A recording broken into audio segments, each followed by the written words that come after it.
Big TV భక్తి సమాచారం WhatsApp ఛానల్లో జాయిన్ అవ్వండి. అన్ని విశేషాలు ఎప్పటికప్పుడు తెలుసుకోండి. ఇప్పుడు చాలా మంది కూడా విదేశీ ప్రయాణానికి ఎక్కువ మక్కువ చూపిస్తూ ఉంటారు. అయితే కొన్ని అనుకూలతలు, కొన్ని ప్రతికూలతలు ఈ విదేశీ ప్రయాణానికి సంబంధించి మీ మాటల్లో. తప్పనిసరిగా తల్లి, చాలామంది మనం చూస్తుంటాం, మా పిల్లలను విదేశాల్లో చదివించాలి, మంచిగా స్థిరత్వంగా ఉండాలి అంటే నాకు అర్థం కాదు ఏంటంటే తల్లి, పరిష్కారాలు వేరు, ధర్మ సందేహాలు వేరు, కోరికలు వేరు, అనుభవాలు వేరు. మేము అనుభవాలతోటి ఒక వ్యక్తికి అనుకూలతమైనటువంటి పరిస్థితులు ఏర్పడటానికి ఎన్నో చిక్కుముడులను విప్పి ఈ ప్రకృతిని ఆధారంగా చేసుకునేటువంటి ధర్మ సందేహాలే నేను మీకు ఇస్తున్నాను. దీనిలో సూక్ష్మాన్ని గ్రహించండి.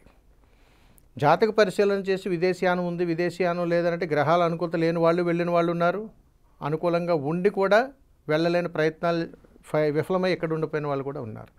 ఏ రకంగా చూసుకున్నా మనం అనుకున్నటువంటి కోరికను ప్రతి వ్యక్తి తన అనుకూలంగా మార్చుకునేటువంటి ప్రయత్నం ఖచ్చితంగా ఉంది. అందుకని మనం అవకాశం ఉంటే ఒకలాగా, అవకాశం లేకపోతే వేరే దాని మీద మనం ఎప్పుడు ఆపాదించకూడదు. కాబట్టి విదేశీయానం వెళ్ళాలనేటువంటి కోరిక, తపన అందరిలోనూ ఉంటుంది. దానికి సంబంధించినటువంటి చదువు, నైపుణ్యము, ఆ సామర్థ్యత ఎవరికైతే ఉంటుందో ఖచ్చితంగా వారు వెళ్ళి తీరుతారు. అయినా కానీ ఈ ప్రకృతి ధర్మం ద్వారా నేను వెళ్ళలేకపోతున్నానండి, ఎందుకు ఆటంకాలు వస్తున్నాయో తెలియటం లేదు, అన్నీ సమానంగానే ఉన్నాయి, అన్నీ బాగున్నాయి, అయినా కానీ ఇబ్బంది వస్తుందండి అంటే మనం మొట్టమొదటి చెప్పేది ఏమిటి? అయ్యా, మీ జాతకరీత్యా విదేశీయానానికి అనుకూలంగా ఉండేటువంటి గ్రహాల అనుకూలత లేదు కాబట్టి సంబంధించినటువంటి దేవాలయాలకు వెళ్ళి ప్రదక్షిణాత్రయం చేయండి అని చెబుతుంటాం. అదే కాకపోతే యజ్ఞయాగాదులు చేయండి అని చెబుతుంటాం. కానీ కాస్త సూక్ష్మంగా కానీ మనం వెళ్ళగలిగితే ఎక్కడైనా మనకు అవకాశం ఉన్నంత వరకు తెల్ల జిల్లేడు పువ్వులను ఒక సోమవారం రోజు కానీ, పౌర్ణమి రోజు కానీ 108 పువ్వులను సేకరించి వారే స్వయంగా కుటుంబంలో వాళ్ళే, తల్లి వరుస అయ్యేటువంటి వాళ్ళు కానీ, చెల్లుల వరుస, అక్క వరుస అయ్యేటువంటి వాళ్ళు కానీ, ఎవరైనా కానీ వాటిని మాలగా సిద్ధం చేసి ఎవరైతే వెళ్ళాలని అనుకుంటున్నారో వారి చేతికిచ్చి వారి గ్రామంలోనే ఉన్నటువంటి శివాలయానికి వెళ్ళి స్వామివారికి సమర్పించి రుద్రాభిషేకం చేయించుకోమనండి. చక్కటి అద్భుతమైనటువంటి ఫలితాలు వచ్చేస్తాయి. ఇలా అందరికి వచ్చేస్తాయి అంటే వచ్చి తీరుతాయి.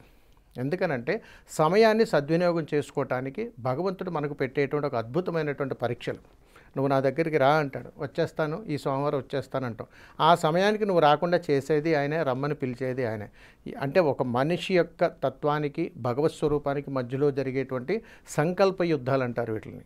ఈ సంకల్ప యుద్ధాలు ప్రకృతిని ఆధారంగా చేసుకోగలుగుతాం. ఆహా, నేను ఎవరో ఒకరి ద్వారా వినగలిగాను అంటే తెల్ల జిల్లేడు పువ్వులు తీసుకుని ఆయన దగ్గరికి వెళ్ళాలన్నమాట అని అనుకుని మనం బయలుదేరి వెళ్తాం.